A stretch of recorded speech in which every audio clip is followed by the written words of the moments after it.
Okay,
we're going to go ahead and get started. This week we have one topic that is hearing aid troubleshooting. We're going to talk about it tonight. I'm going to give you a chance to practice using some of the tools that might come in handy when you are trying to perform hearing aid troubleshooting. It is a way of helping you prepare for those days. On practical exam. And I'll talk more about how that's going to work later on. So with that said, let's talk about troubleshooting. More than 8 times out of 10, the hearing aid is not functioning properly. It's due to either a blockage from wax or other debris, or it's related to moisture. And moisture is becoming less and less of an issue as the hearing aid manufacturers are getting much better with improving the water-resistant nature of a lot of the components of the hearing aids. One of the manufacturers claims to have a quote-unquote waterproof hearing aid, but if that's the case, then the sound would be changing because with the openings. What they did was they actually took the hearing aid and dropped it in a glass of water, and then about 15 minutes later they took it out, and the hearing aid was still working. Well, a savvy skeptic like me then said, do that again. And so they did, and then went and tapped the glass until the water bubble appeared, which was air being displaced as water rushed into the hearing aid, and then it wasn't working. So what it was is the pressure differential was keeping water from getting into it, but as soon as they moved the water and caused displacement of air, the water went right into the hearing aid instead. So if you see and or hear folks touting a waterproof hearing aid, be very doubtful. But know that moisture is becoming less and less of an issue. We're really going to be probably suspecting that there's some sort of an occlusion of it. When it comes to troubleshooting, I always say, start with the easy stuff. Expect it to be something really simple. Dead battery. No battery. Battery in. Wrong side up. Wrong size battery. A blockage with wax. those are the things that you want to assume, because they're the more likely culprits. If after you've ruled those things out, then you're going to start kind of going through, and I have a kind of a cheat sheet of it. This is what's happening. These are the things that you're going to want to check that we'll go through a little bit later. But always assume that it's probably something simple and eliminate those before you start getting into more complex things. Sometimes there's more than one issue going on at once. For example, you check the hearing aid and it's definitely dead. You check, there's a battery in it and it's inserted properly. You test the battery's dead. So, oh, okay, it's a dead battery. You put a fresh battery in, the hearing aid's still not working. Well, you still should probably check it and inspect it. Oh, maybe there's wax. So you clean out the sound port, and what do you know? Boom, the hearing aid's now working. So there were two things. And patients are notorious for that. Their hearing aid will stop working because it got clogged. And they'll leave the battery in forever. And so then it's also got a dead battery in it. So don't assume that it's just one thing. As often as not, it's two. A lot of times, just visually looking at the hearing aid is going to tell you right away what's wrong. For example, if you look at the hearing aid and there's a lot of wax and debris accumulated on the shell, if it's in the canal aid, or on the earpiece, if it's a BTE of some sort, chances are it's not going to have wax on that part if there's not wax on the part that's actually sitting down in the ear. So chances are it could very well. Or you may look at behind the ear hearing aid with a traditional ear mold on it, and you can see condensation inside the tube. Moisture issue. Dry it, blow it out.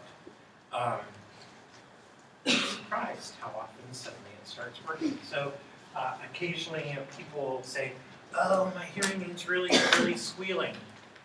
Well, and you look at their ear and it's halfway out. Well, yeah, it's going to squeal. You don't have it in properly.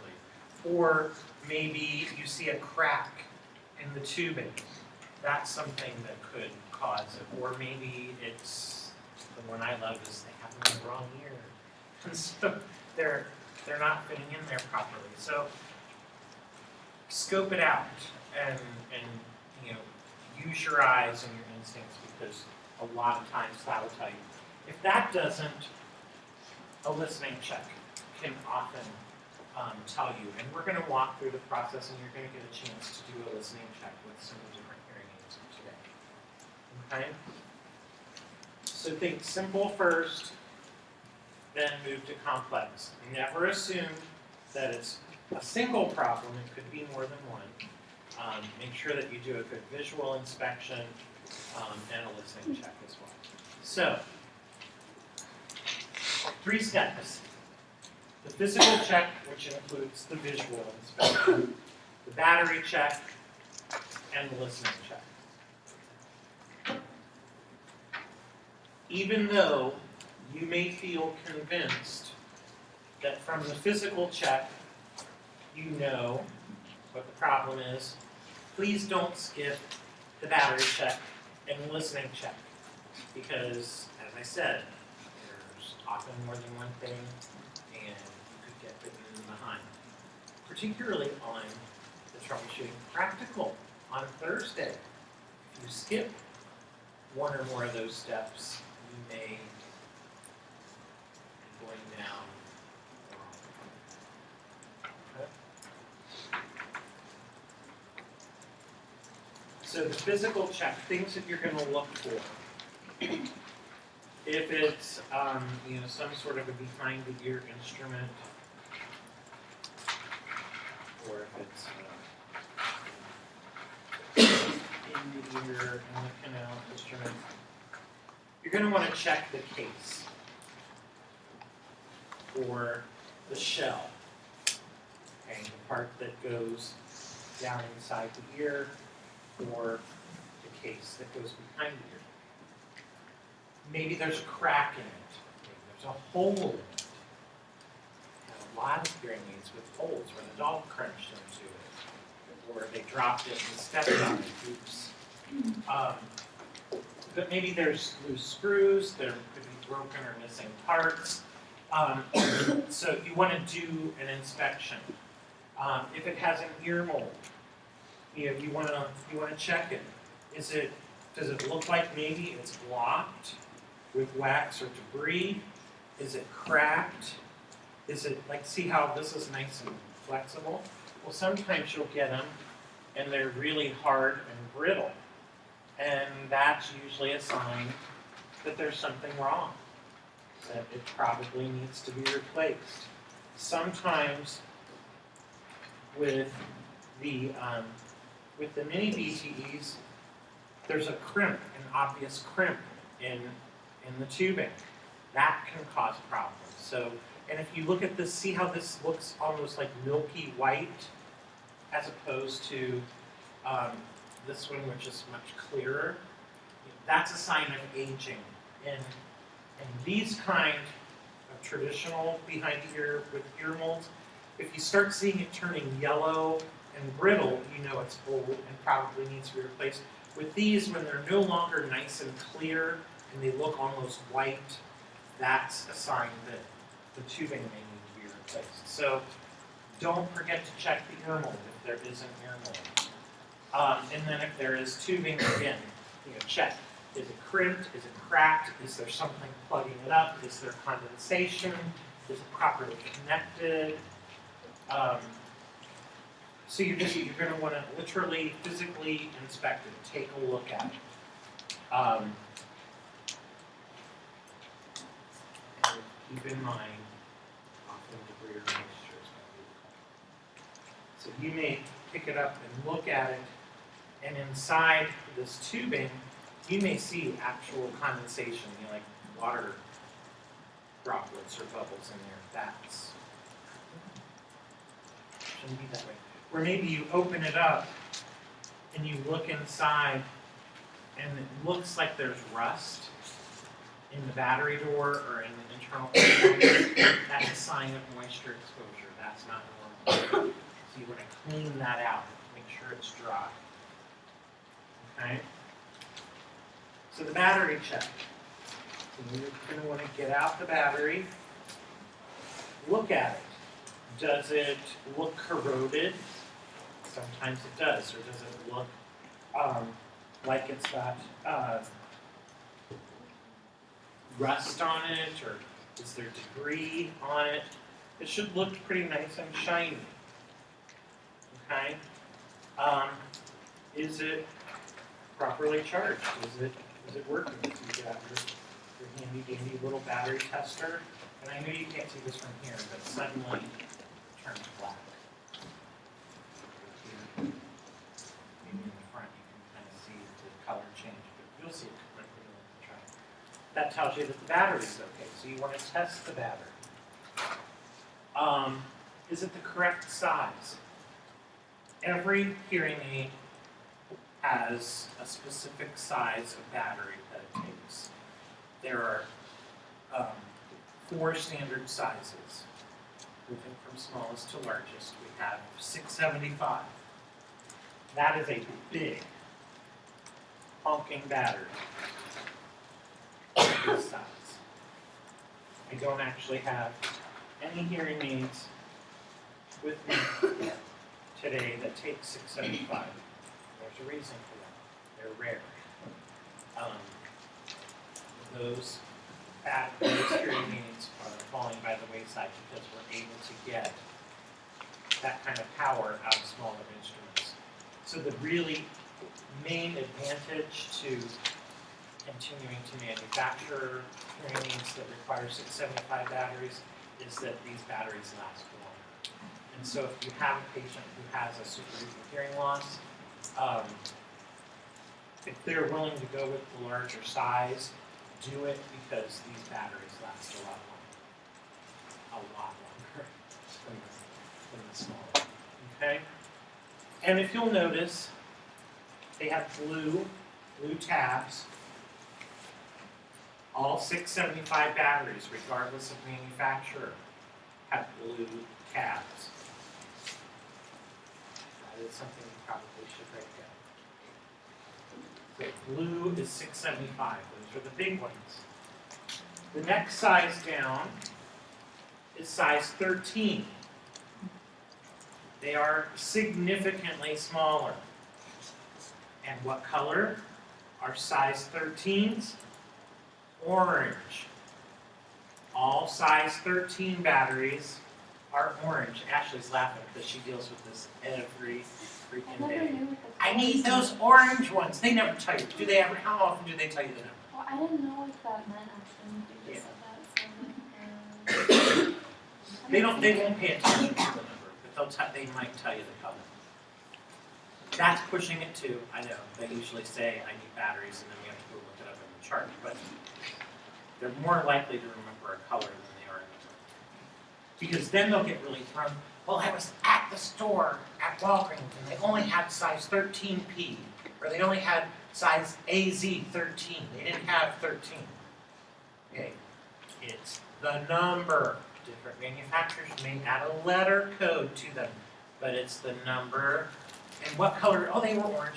That's what you need. As long as it's orange and there's the number 13 in it, it's okay. All right? So that'll true it. Then the next size down is size 312. And they're even smaller. Size 312 are round. Okay? Most hearing aids that are out there right now, particularly the mini behind the ear, which are the most popular, run on size 312. So, if I were a speech therapist working in a facility where I'm apt to be called upon to take a look at someone's hearing aid, and I know that 8 times out of 10, there's a very good chance that there's a blockage or moisture, or close after that would be dead battery, I might splurge and treat myself to a pack of 312, 13, 10, and 675 batteries. Then that way, you can always check. If you are interested, you can always write to me and say, Dr. Hahn, would you get me a battery tester and a cleaning tool? And I will be happy. I have connections with some of the hearing aid companies. They will send you, from me, a goodie bag. They might even throw in a listening stethoscope for you as well. I know people, so I can usually get you hooked up. I can do this. But anyway, so size 312 is the next smallest. They're brown, and they are, at this point in time, probably the most commonly used.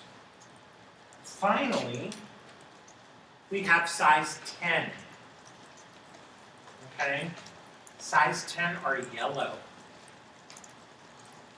Size 10 typically go in the hearing aids that Dr. Hahn hates because they're CICs or they're really small, old school mini BTEs, and you're going to get a 3 to 5 day battery life max out of them if the person's using it all the time. And that's how I always do. Not just because I can hook it up and I can read the data log and it tells me how often they're using it, but I'll ask them how they're doing on batteries. Oh, they're great. I found these batteries at CVS. I get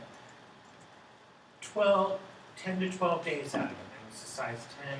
I know, okay, maximum they're wearing those suckers 4 hours a day, if that. Yes?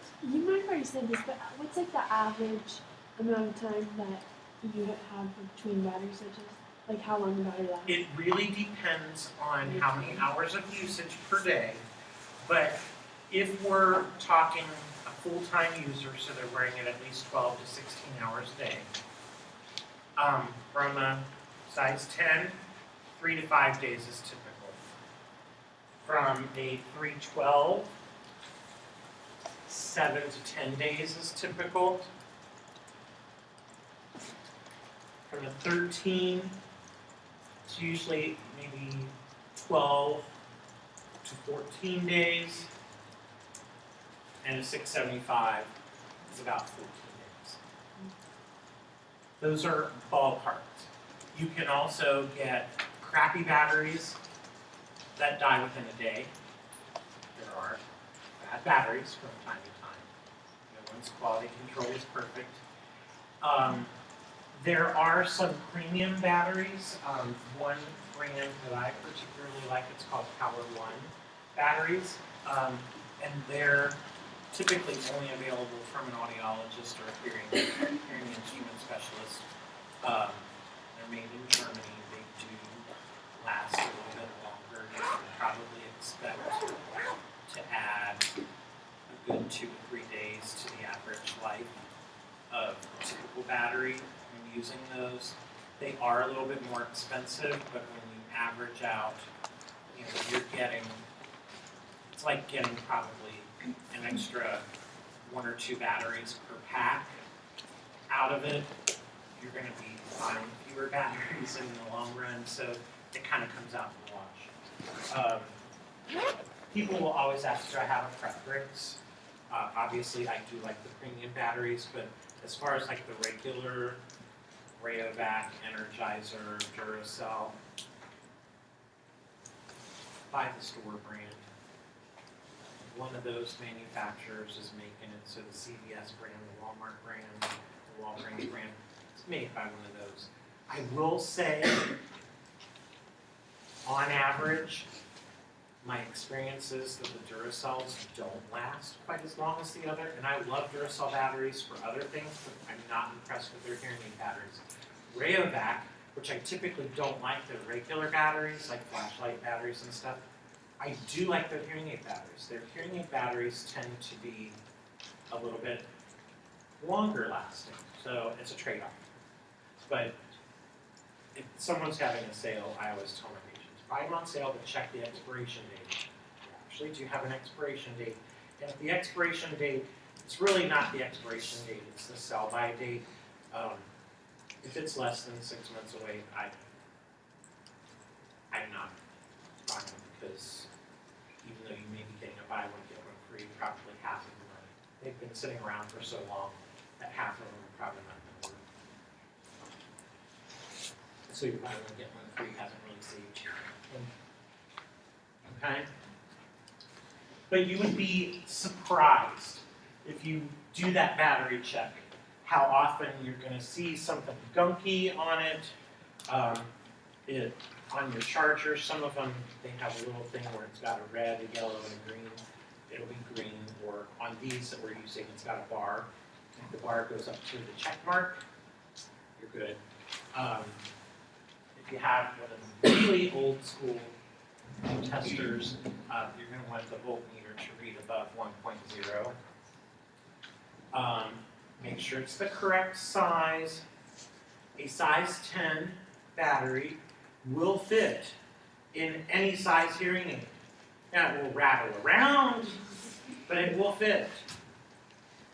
A size 312 battery will fit in a hearing aid that takes size 13 or 675. You get the idea. The smaller batteries are going to fit in the bigger hearing aids, but they're not going to work. A lot of times you may notice that it's not the battery, but it's the compartment. Maybe the contacts are dirty or corroded. Think? How'd that happen? Oh yeah, when I was cleaning it, this piece popped off, but I didn't think it was important.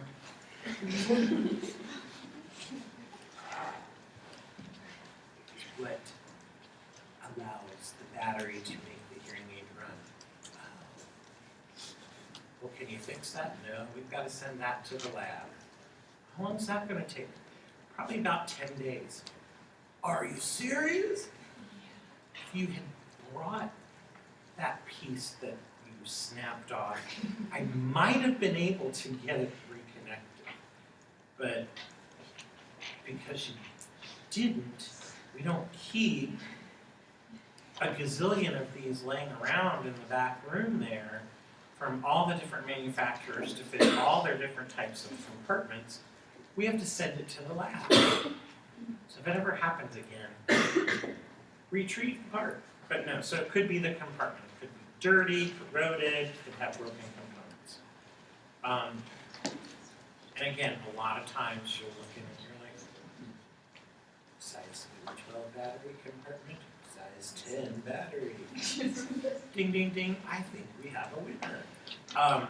So inspecting not just the battery, but the battery compartment is always a good thing to do. And then, again, not just the size, but is it properly oriented? Because maybe they have the right size, but it's in backwards. The nice thing is, a lot of the manufacturers have designed their battery doors in such a way that if the person tries to put the battery in wrong side up, it will not close. Which is nice. Because I'll see some of them. I'm like, lady, you look like you're about to break your thumb and have a stroke. Let's take a look. It shouldn't be hard.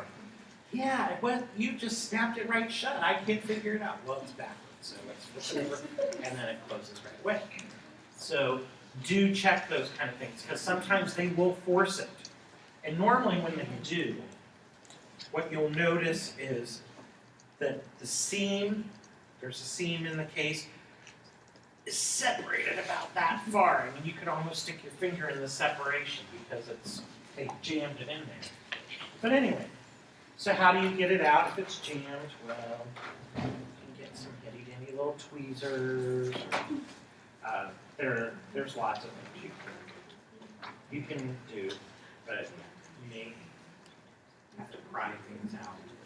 And I would tell you this, because I've had speech pathologists, in particular audiologists, we're used to it. We use razor blades and split the hearing aids open and put it in. But speech pathologists tend to be like, it's like you would think they're handling, a 23-week infant in the NICU when it comes to hearing aids. That's why I love, like last week when I started launching them, the look of horror on your faces was priceless. If the hearing aid is already not working, and if there's something jammed in there, and you're going to have to try and pry it out because guess what? You may get it to work, and if you don't, it's already screwed. So you can't make it worse. That's the way I look at it. So I do typically say to them, especially if it's someone that didn't get their hearing aids from us, I will ask them if they're still under warranty.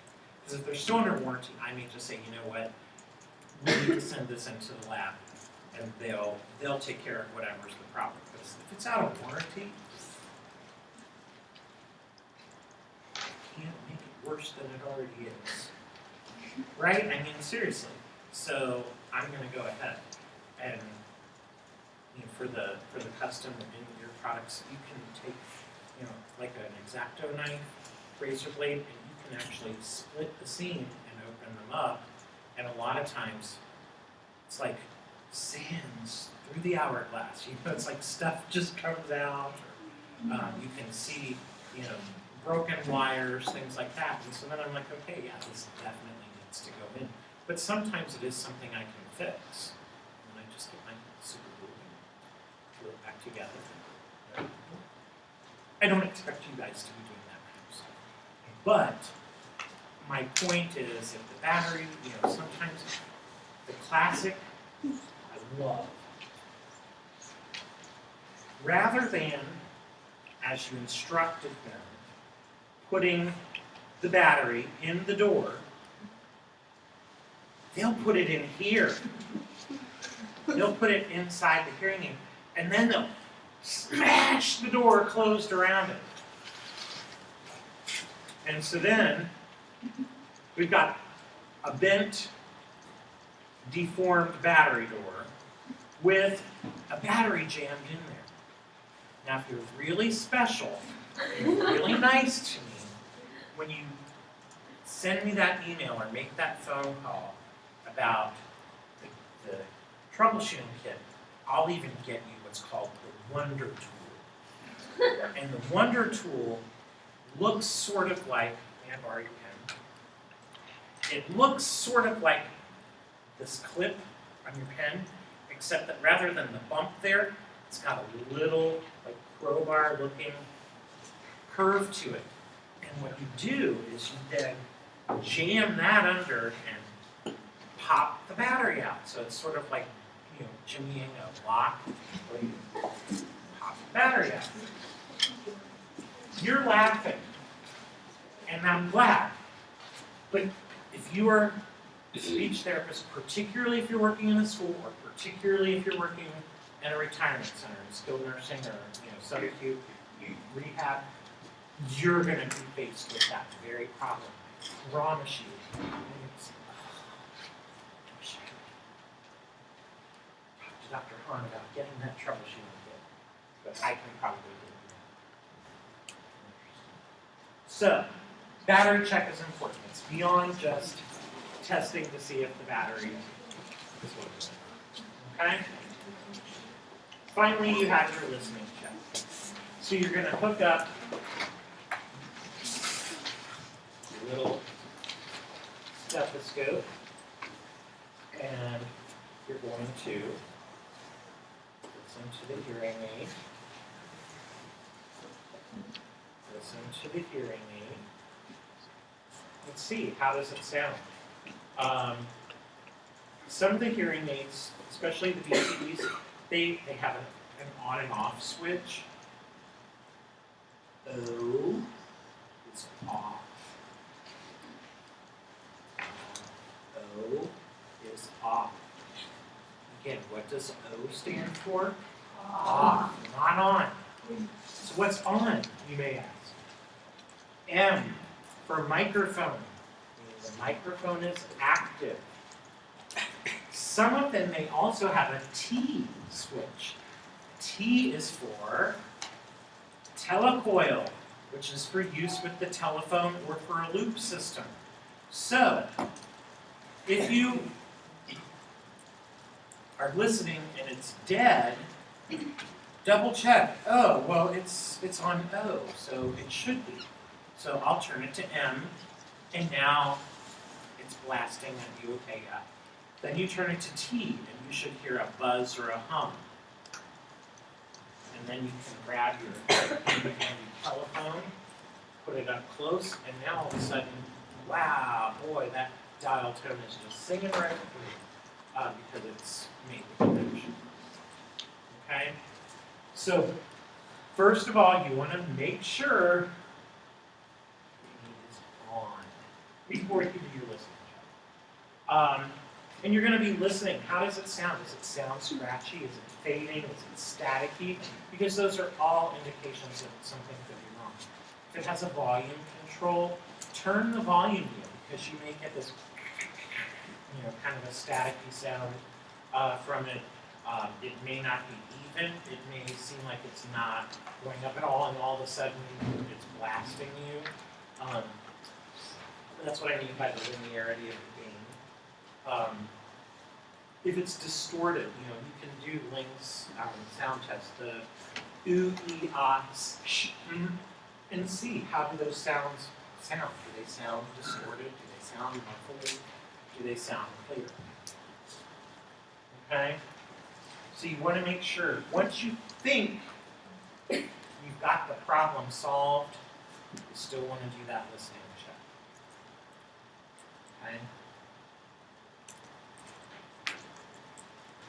Alright.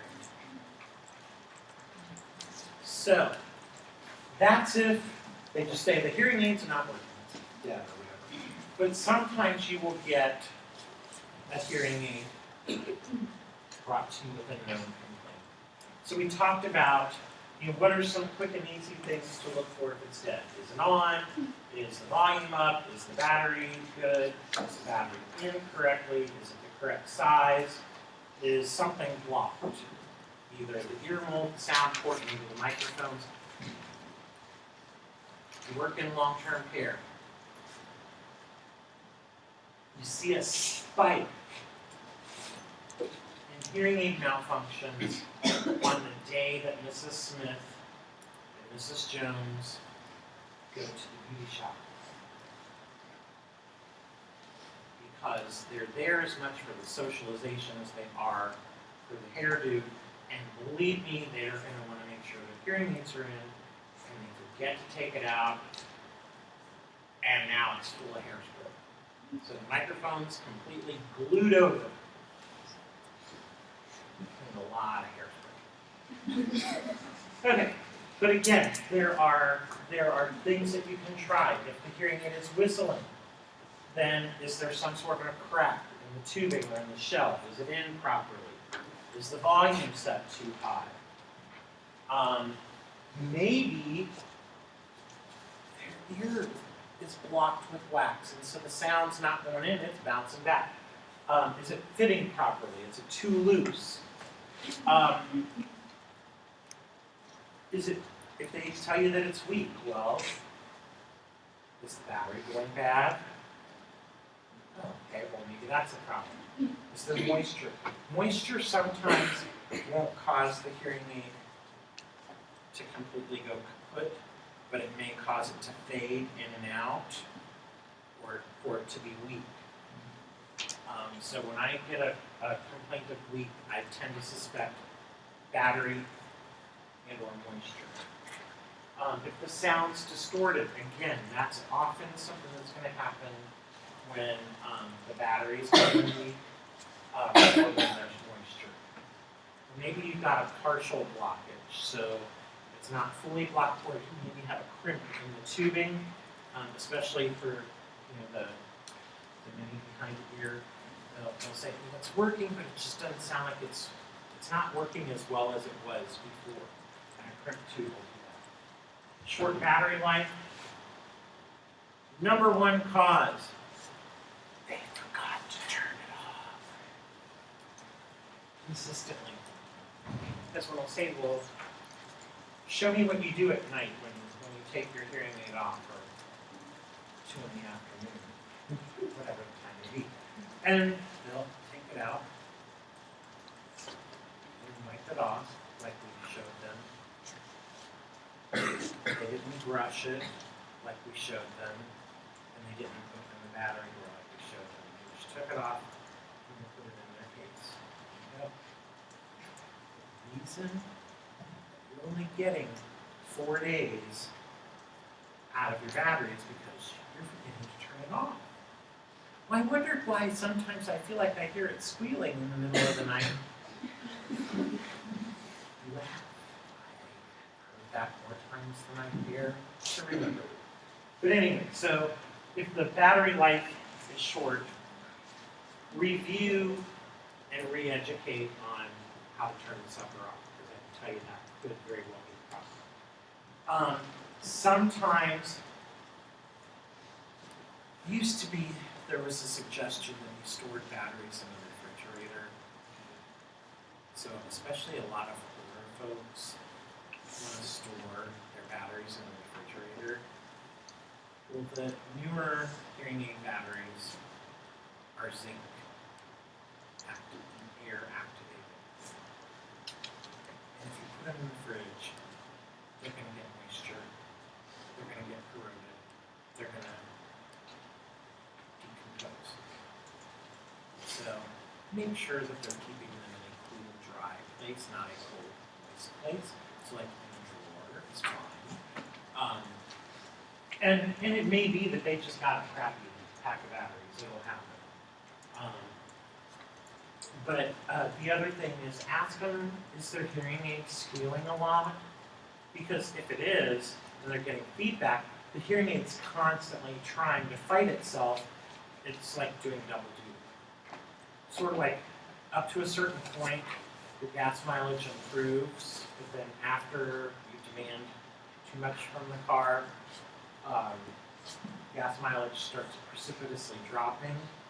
Same thing happens with batteries. If you start demanding too much from it, maybe, this is the person that still has one of these hearing aids that's 12 years old, and their hearing has changed significantly, and they're constantly cranking that volume up as high as it'll go, and they're still complaining that they can't hear. And now, I'm going through batteries every 3 days. Well, it's because you're asking the hearing aid to do too much. So that can be, if it's not working on the phone, you want to make sure that they're switching it to the telephone mode if they have to do that. A lot of them are now doing it automatically, so that wouldn't be the problem. But sometimes, okay, so we've got this mini BTE. I'm going to pump in my ear. Okay. Now, where's the microphone? Is it right here? Yeah. It's up here. And as is the case with most BTEs. And they're doing this. They've got the phone jammed right up against their ear, where there's something, at least partly, if not completely, blocking it. Oh. Wow, that's so much better. That's something that we've reviewed with them too at their fitting appointment, and they just forgot.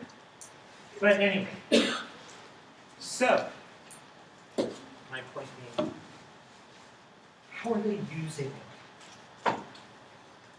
Or maybe they're one of those people, they've had the hearing aids for a while, and back in the day, to have a telecoil switch put in costed extra, and so they only splurged and got the telecoil put in one of the hearing aids and not in the other, and they're consistently using the phone on the other ear. Well, but use the other ear. Anyway, maybe they need to turn up the volume on their hearing aid. Maybe they need to get better. Particularly if it's a cell phone. I don't know if you know this, you should, so you can tell your patients, but all cell phones have different hearing aid compatibility ratings, and you want one that scores at least a 4, preferably a 5. And I can't tell you the number of patients I have with cell phones that score a 1 or a 2, and they're having problems. Well, normal hearing people are going to have problems with cell phones that rate 1 or 2. I get so angry at some of those, like, Galactic Cellular or whatever they are, where they show the old people sitting on the airplane and they're talking about, oh, I got this wonderful, I love, well, none of them wear hearing aids, because I can tell you, those cellular phones are a piece of crap in your hand if you are a hearing aid user. They're not typically very good in terms of hearing aid compatibility.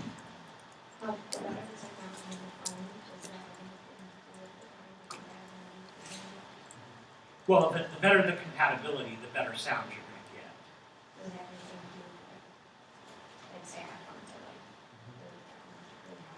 Yeah, if you go with any of the Apple iPhones, most of the Samsungs are pretty good, and most of the Motorola. You start getting into some of the off-brands, even Nokia, which is not really an off-brand, a lot of theirs are not great. You definitely don't want them to get anything lower than a 3 in terms of compatibility and microphone. And even then, they're probably going to struggle. If you can get them into a 4, preferably a 5. And the manufacturers have to do, so if you go to the to the phone store, they're going to tell you. And they're actually going to be happy to tell you because typically, guess what? Higher the compatibility rating, the more expensive the phone. And what do most store employees work on? So, but anyway. Alright, if they're telling you that it's humming or buzzing, probably it's in the telephone node, the telecoil node. Switch that. Anything other than that, send it off. Okay? So I would suggest that you print out this slide, study over it in preparation for your practical exam, and we are going to look at a couple of brief videos. One that talks about hearing aid cleaning.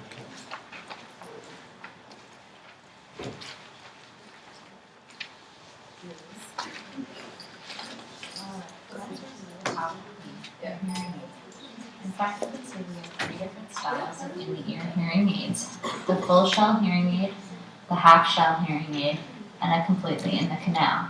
For all 3 hearing aids, they are all cleaned the same. There are several tools that you can use. You have your wax guards or wax traps here, a cleaning brush, a vent cleaner, and a wax loop. Now when you take your hearing aid out of your ear, you want to do a visual inspection and check to see if it...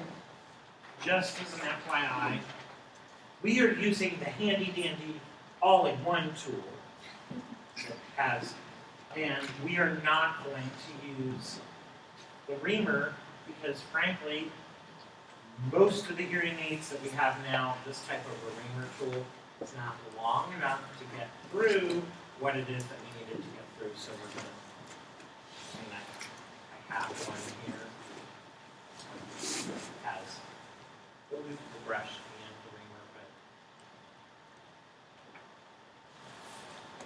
nothing wrong with it. Anyway. there's any wax or debris on the outside of the hearing aid here. The best thing to do is to take a tissue and actually just wipe the hearing aid off. This will take any oils or wax or anything off the shell and help keep the shell of your hearing aid clean.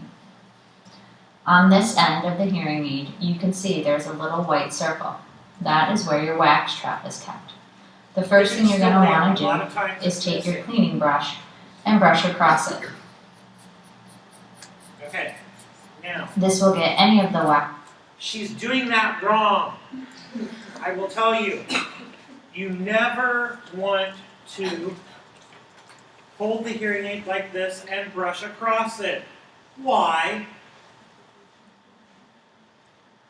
Thank you, Ashley, yes.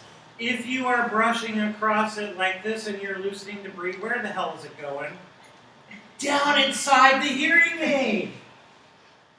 Kind of defeats the purpose.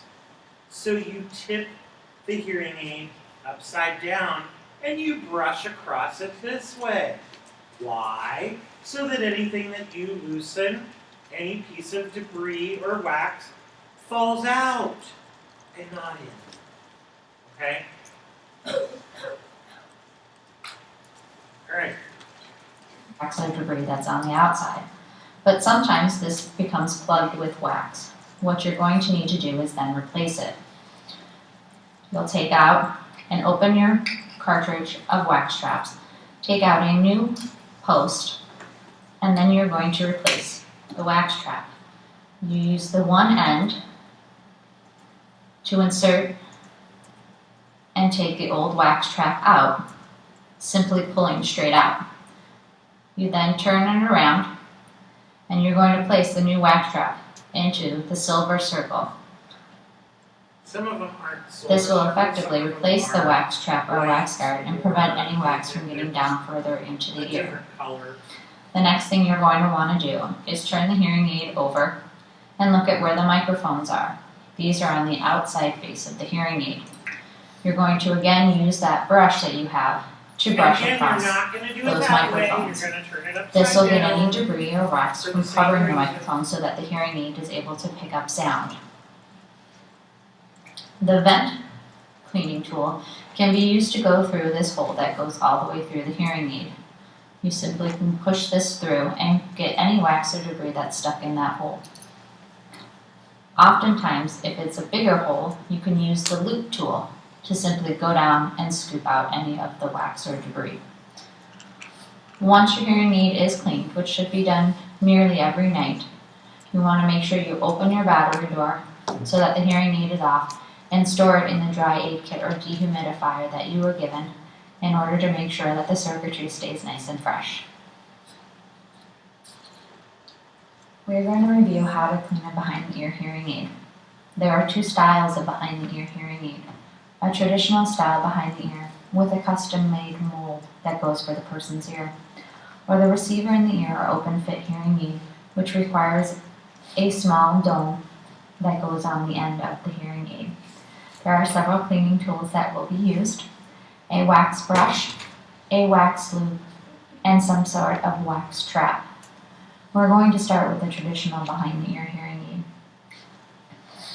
For this type of hearing aid, you will actually not be needing the wax traps and are just going to be using the wax brush and wax loop. The first thing you're going to do whenever you take the hearing aid out is, of course, open your battery door so that the hearing aid does not whistle or squeal at you. The next thing you're going to do is look at your ear mold. This is the part that goes in your ear and can accumulate wax. At the end of every ear mold, there is an opening. That is where your sound comes out, and that is the part that can actually accumulate wax. If you notice that there is wax down and in there, you're going to take the wax loop and insert it into the end of the ear mold and simply scoop the wax out. This can be done several times, and the loop can go all the way into the ear mold itself. The next thing you're going to look at is the tubing that runs from the ear mold to the hearing aid. This tubing should be extremely bendable and flexible and should have no moisture or water in the tube. If you notice that your tubing has become stiff and very hard to move, you need to come in and see us so that we can replace that tubing so that it does not affect the sound quality of the hearing aid. The next step is to turn the hearing aid over and look at the spine or the back of the hearing aid. Here's where your microphones are. You're going to use your brush and brush over the microphones to make sure there is no dirt or debris covering the microphones. There is a small filter on the back that does cover the microphones and occasionally can become plugged, and you will need to come in to have us replace that filter. The next thing is how to clean a receiver in the ear or an open fit hearing aid. For this type of hearing aid, you actually will not be using the wax loop, but you will be using some type of wax trap or wax guard. The first thing you're going to do when you take the hearing aid out is, of course, open the battery door. The next thing you're going to do is look at the end of the hearing aid where the plastic dome is. You're going to use your brush to brush across the end to get any wax that is stuck on the end off. And again, you don't have to worry about being too gentle, it is quite durable. You can also use that same brush to brush across the back across the microphones so that there's not any dirt or debris covering it to prevent the hearing aid from picking up sound. The next step is to simply remove the dome by gently pulling it off of the hearing aid. Underneath, there should be some sort of wax filter or wax trap, and you will have received replacements with your hearing aid. This particular hearing aid uses this type of wax trap. What you're going to do is remove the blue tool, turn the dial so you have a new wax trap, insert it so that you can take the wax trap out of the package. The next step is to remove the old one from the hearing aid. You are going to use the other end of the tool, insert it into the end of the receiver, and gently pull the old wax trap out. You flip the tool around and put a new wax trap in. Once that is done, you can take the dome and put it back over the end of the hearing aid. As with all hearing aids, when you are not using them, we do ask that you put them in a dry aid kit or dehumidifier to make sure no moisture corrodes the circuitry. Okay. Alright, that's cleaning. Now we're gonna do an actual walkthrough troubleshoot.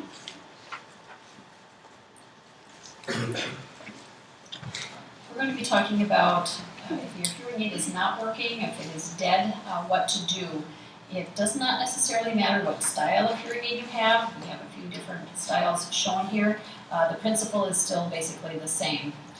We'll start out with a typical in-the-ear style. This is a canal style or half-shell style hearing aid. First thing you want to do is check the battery. And you can do that by simply putting a battery in there, checking the hearing aid with the battery in it. And if the hearing aid is turned on, it should whistle in your hand, as it is doing now. And that's one way you can tell if the battery is working or not. However, if the hearing aid is dead, that's probably still not going to be the best thing. You're going to need to check a little further. So the next thing we're going to do is to check to see if there's any wax in the hearing aid. So the best tool for that is a pick that you would have gotten with your hearing aid. It has a little wire loop on the one end of it. And you want to simply put that into the receiver opening in the hearing aid, gently going in there, probably about half the distance of the tool. Just insert it, spin it around, pull it back out again. If there's any wax that was in there, it should come out with that motion. So that would be something to try. And same with a behind-the-ear style where you have ear mold. Same concept with the wax removal tool is to simply insert it into the ear mold, pull it out, the receiver opening. There are actually in ear molds two openings. One is a vent opening, one is a receiver opening. Always good to just check both. And again, just insert it, twist it, pull it out, and if there's any wax in there, it should come out with that motion. And that basically covers any type of behind-the-ear hearing aid or in-the-ear hearing aid as far as checking for wax. Another topic we'll address is if a hearing aid is whistling or has feedback, another word for that whistling sound. And it can be due to probably three main things. First thing we want to check is if the user or patient has a wax problem. So using an otoscope, we'll look in their ear to see if it's wax that might be causing the problem. Secondly, it could be that the hearing aid is not fitting tightly, and it can be the mold on a behind-the-ear hearing aid, or it can be just the hearing aid itself in an in-the-ear style hearing aid. The third thing is there could be actually something wrong with the hearing aid. Internal feedback, which is a problem in the hearing aid, can also cause a hearing aid to whistle. So it's a matter of process of elimination with those sort of things to figure out why the hearing aid is whistling. If you have trouble with your hearing aid being intermittent or cutting in and out, there's a couple of things that can be checked in that regard. First of all, you would want to see if your hearing aid has a weak battery. So just the best policy in that case would be to just go ahead and change the battery, see if that solves the problem.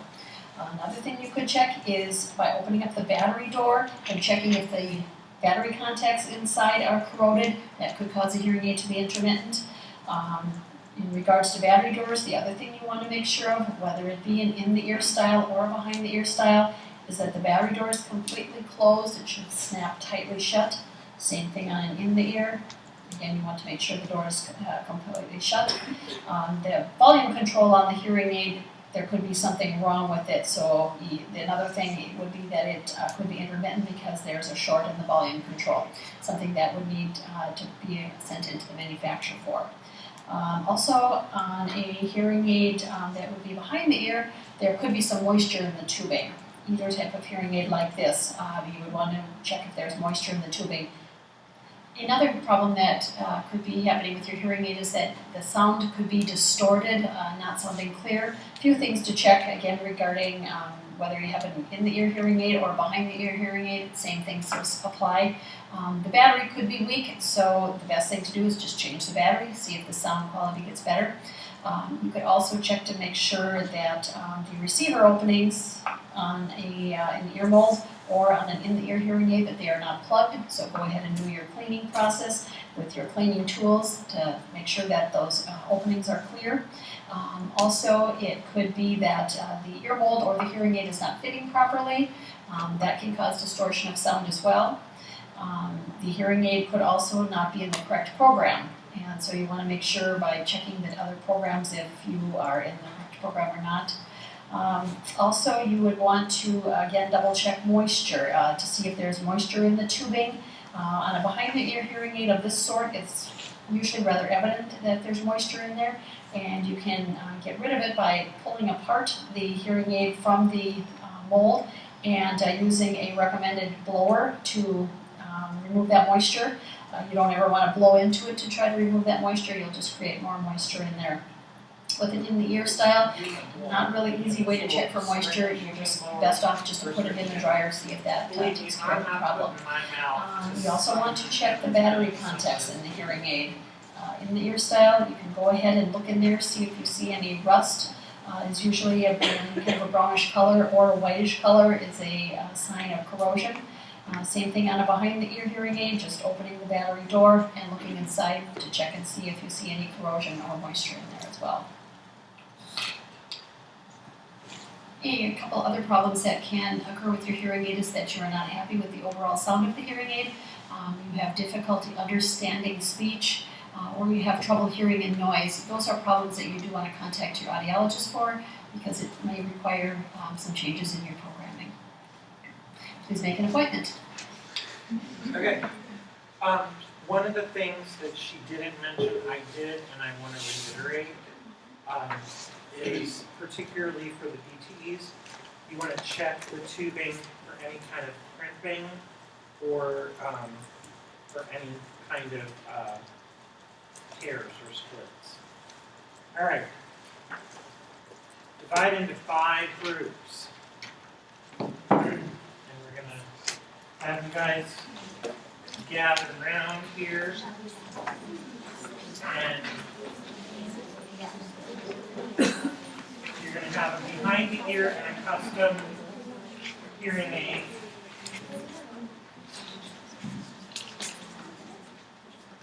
And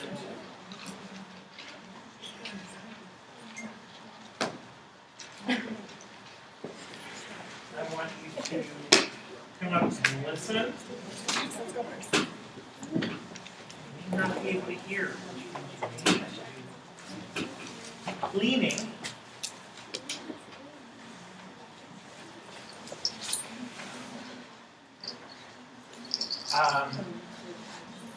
So you just start coming up. You don't have to actually do it as a group at once, but I want. We're going to lay the listener. I'm going to lay some batteries out. Cleaning tools.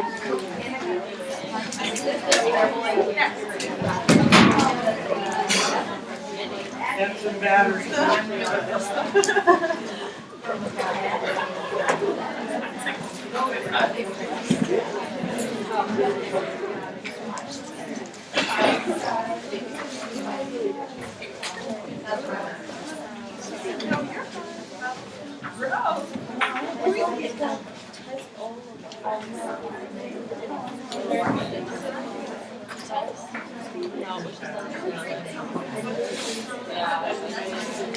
No, I know, it's like so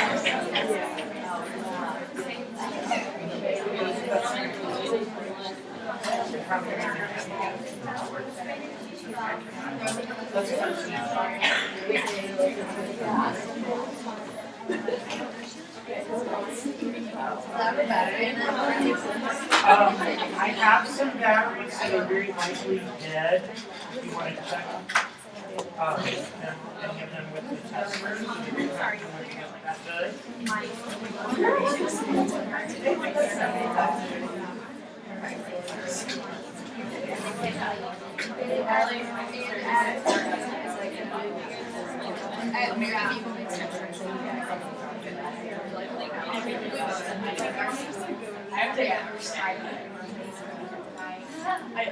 Should I have to do that? That's for sure.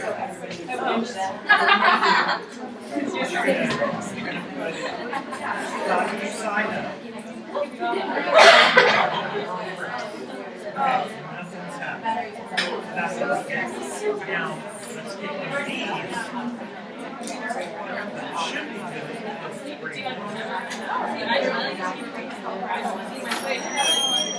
They are now recommending, by the way, changing battery. The tab off that you wait about 30 seconds or so before you put it in the gradient. They claim that allows the air to live longer, which does a better job of fully activating it. Okay, so now we're ready. See? Nothing's happening.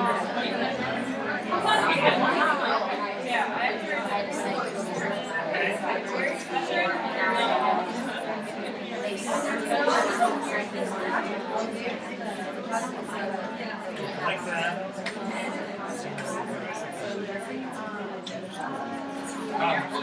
This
it's a science.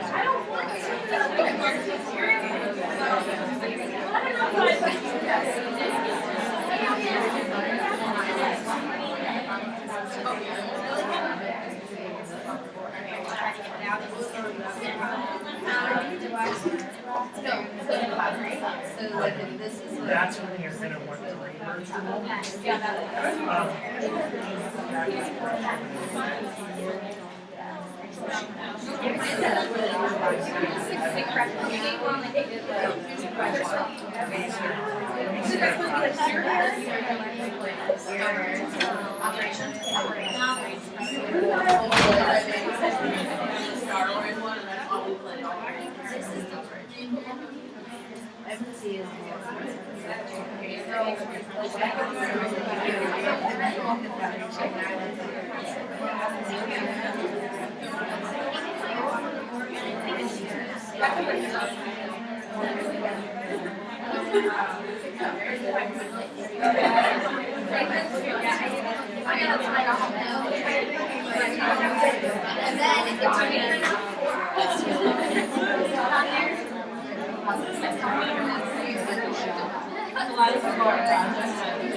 Well,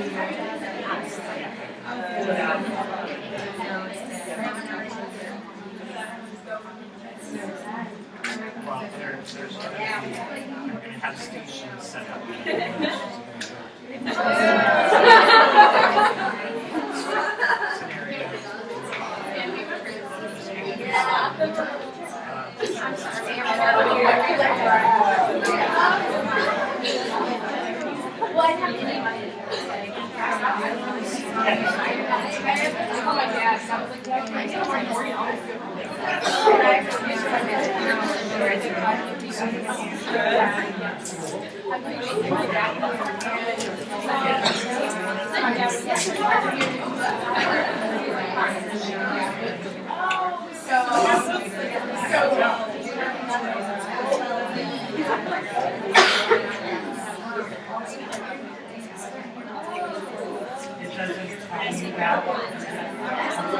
tell you about they're gonna, you're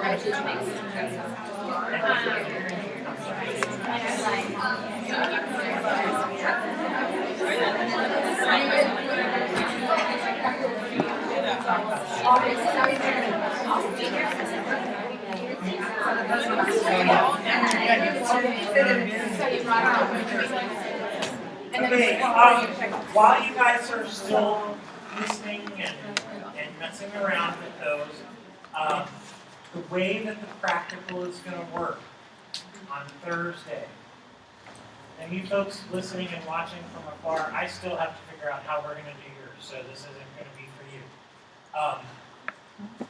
I'm gonna have stations set up. There are going to be a total of 10 hearing aids. But in any case, there will be 10 stations set up.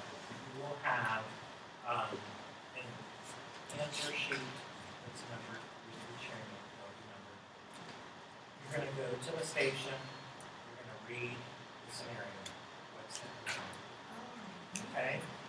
Then you are going to do your physical listening battery checks, and you're going to determine what you think the problem is based on that. Now, what we said is the most common problem? Moisture and debris. Okay? So chances are, proportionately, there's going to be a lot of them that are clogged or have moisture. That's a hint. Okay? What's something else that I've talked about quite a bit that could be a problem? What about the battery? Right, dead, or wrong one, or inserted improperly, right. Okay, you got the idea. So, that's a hint. There's probably going to be all of the above. Wrong size, inserted improperly, not at all, dead. So know that it's going to be common. Then another thing that we talked about that's frequently a problem is feedback or squealing. And what's the common cause for that? Crack. Also think of it in terms of what are some things that are easy for them to do. So it's something outlandish and going to take me 3 hours to recreate it. Chances are, I also have a life. I'm not going to spend 3 hours sabotaging hearing aids. So what was the first caveat? Well, actually the second. First was it's usually moisture and debris. Second was, and then what was after that? What was the caveat after that? Check for simple stuff first. Okay? But I want you to really practice. So I'm going to have listeners. I'm going to have brushes. I don't want you, if you see that it's debris, please don't brush it out because then it's going to change it. I just want you just to kind of get the experience.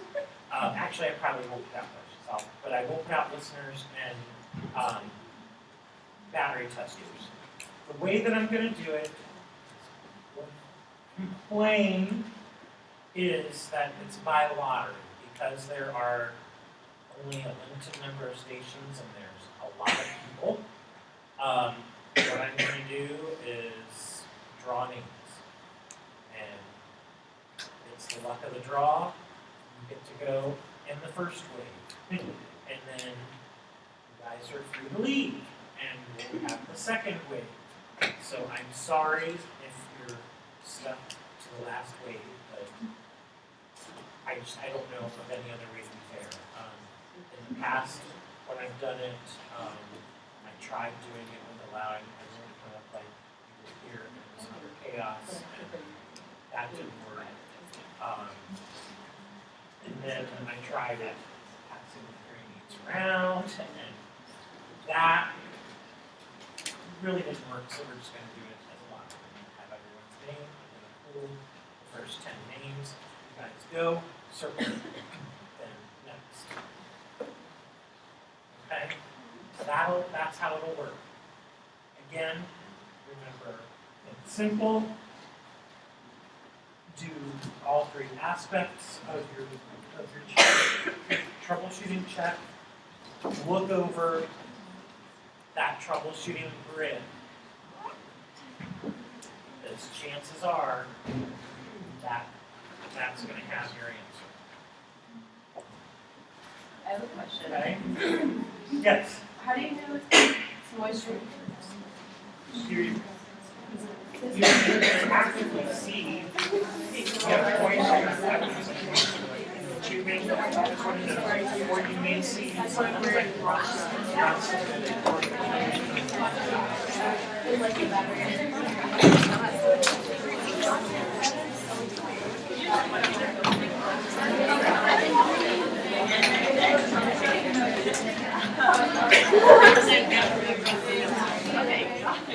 I uploaded those videos, plus another one, into our resources. If you want to look back and review those, they are there.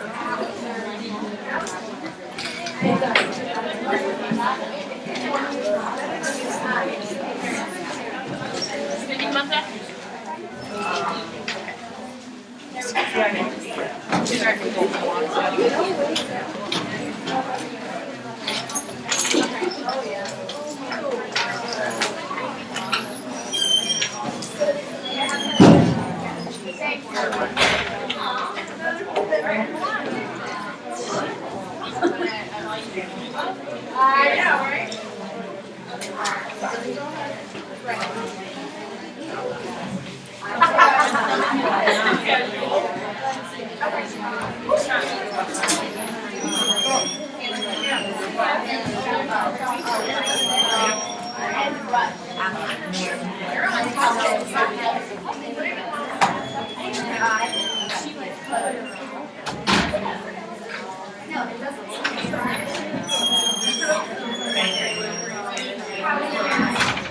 That's right, you got the handy